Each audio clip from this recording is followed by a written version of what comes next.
What's up everyone, Andrew Bainey here, and on today's video I'm going to be doing a demo and a review of the Harley Benton Victory Active SBK guitar. So first and foremost, let's get the elephant in the room out of the way. Yes, there were some issues with this guitar and the JA Active, which I will have a video on coming up soon, and I'll address that issue and talk about how we fixed it in this video. As you can see, that's a hint right there. But for those of you that have never seen one of my demo videos before, what I like to do first and foremost is show you a full demo mix of how this guitar sounds in a full song.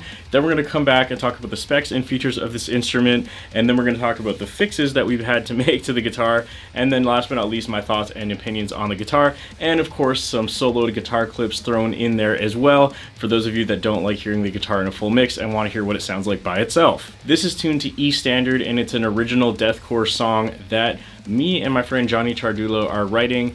Maybe we'll do a full song with vocals sometime in the near future. But yeah, with that being said, this is how the Victory Active sounds in a full demo mix.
Okay, now that you've heard how the guitar sounds in a full demo mix, we're going to talk about the specs and features of this instrument. So first and foremost, what you're going to notice is obviously this awesome satin black finish with all black hardware. Well, it did have all black hardware originally, but we're going to talk about that in just a second. But starting off with the body, we have a mahogany body with Harley Benton active pickups, which are called HBZ pickups, a single volume knob, and a through-way pickup selector. We also have a tunematic style bridge. Moving on to the neck of the guitar, the neck is also mahogany with a rosewood fretboard. This one has 22 frets, which are a 24.75 inch scale length. So a pretty simple guitar this time around. That pretty much does it for the specs and features of this instrument.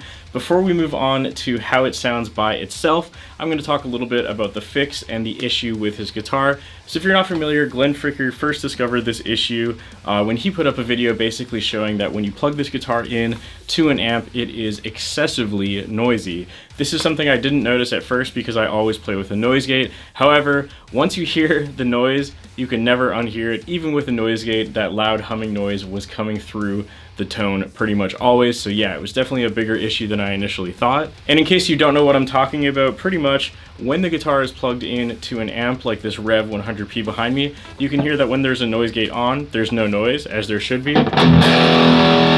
And then if you turn the noise gate off on the amp, when you turn the volume up, you can hear there is a little bit of background hum, but this is pretty typical for a high gain amplifier. So right now that is an acceptable level of hum, but originally when the guitar came to me and some of you who might have already purchased it, you would have noticed that it has a very, very loud humming noise that was coming from these pickups. And it turns out that more or less the issue was that this piece of the hardware in particular, where the ground wire was attached to, wasn't properly grounded. So what this essentially caused was a loud humming noise, and the only way that we were able to fix it was basically by removing all of the paint from the bridge post right here, which is why it looks like it's chrome instead of black now. So we pretty much had to remove all the paint from the finish, and then also had to scuff up the inside of the bridge there so that it made a proper contact point. I want to give a big thank you to my friend Eric Moreton, who set up this guitar and did this fix for me. If you want to know more about how he did the fix and what exactly he did, go check out his video. He has a full video explaining it all in much greater detail than I can, or than I give, because I don't really know how to do that stuff. So the reason I wanted to bring that up before I move on to the soloed guitar demo clips is because some modifications have been made to this guitar in an attempt to fix that up, and I wanted to make note of that before I play the guitar by itself, since when you get yours it might not sound quite as nice as this due to not having this fix already. And if you don't like how the guitar sounds, you can do this fix yourself for not too much money, or hire a guitar tech to do it. The last thing I want to mention about this before moving on to showing you how the guitar sounds by itself is also that Thomann and Harley Benton are definitely aware of this issue due to Glenn and myself bringing it up with them directly, and they have told me personally at least that they are working on it internally and trying to figure out a solution. I don't entirely know what exactly that means or where in the timeline they will actually implement that solution, so that's all the information I have for now, but I figured I would put that in this video just for the sake of having it out there. Okay, with all that being said, I'm just gonna play around on the guitar a little bit, then we're gonna come back and talk about my thoughts and opinions on this guitar. Here's how it sounds.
Okay, now that you've heard how this guitar sounds by itself in a full demo mix, and I've explained the fix and the issue with this guitar, it's time to finally give my thoughts and feedback on the guitar. Now, first and foremost, obviously, the initial issue with this guitar having that loud hum noise, in my opinion, is pretty not good, pretty unacceptable. For the average person who's buying this guitar for $175 US, you know, they probably aren't going to want to spend a bunch of money adding new hardware or getting it fixed right away. So if you don't already know how to do this stuff yourself, that can be a little bit of an extra cost that you probably didn't anticipate.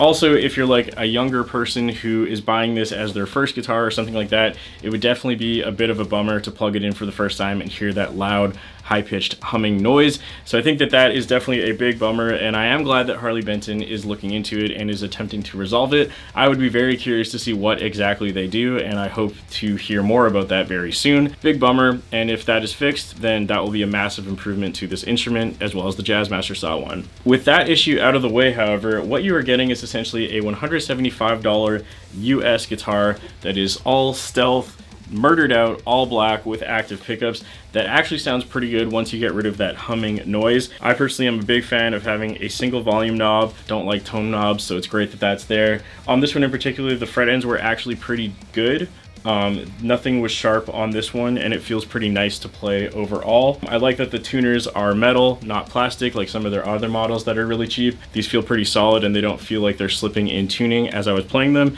Didn't feel like I had to retune all the time or anything like that. And yeah, overall, once that grounding issue is fixed, I think that this guitar actually sounds pretty good in my opinion, especially given the price point. So all in all, it's a little bit of a mixed bag on this one due to that grounding issue. That definitely puts a big dampener on my excitement for this instrument, because that really was a pretty big bummer to experience. And I'm sure that a lot of other people who are buying this instrument will also be a little bit bummed out about that.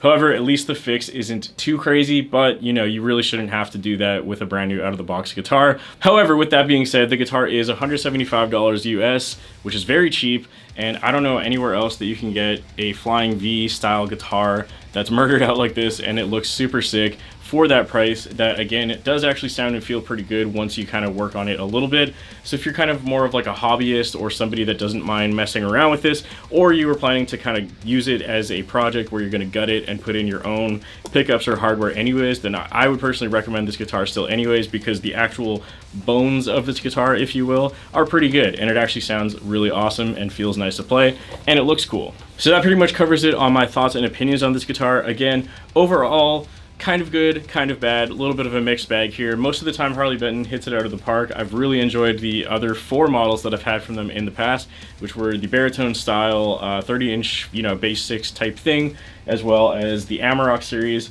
and the 8-string I had no issues with any of those, and I thought they were really, really good for the price point.